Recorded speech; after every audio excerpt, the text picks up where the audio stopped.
అంతర్వేది తీర్థం వస్తే చిన్నప్పుడు అడగకుండానే సెలవిచ్చేసేవారండి.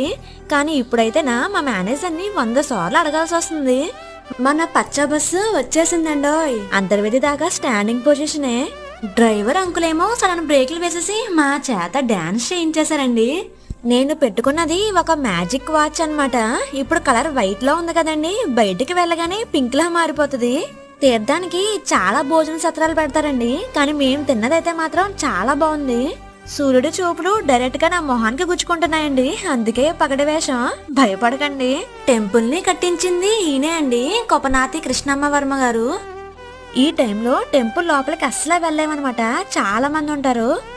డెకరేషన్ అయితే చాలా బాగా చేశారండి. అదే నైట్ అయితే లైటింగ్ తో సూపర్ ఉంటుంది. ఇక్కడే స్వామివారి కళ్యాణం జరిగిందనమాట. ఇంకా ఇక్కడ రౌండ్లు వేసేసరికి దాహం వేసిందండి. చెరుకు రసం కనిపించింది, టేస్ట్ కూడా మాత్రం చాలా బాగుంది. ఇంకా రథం కోసం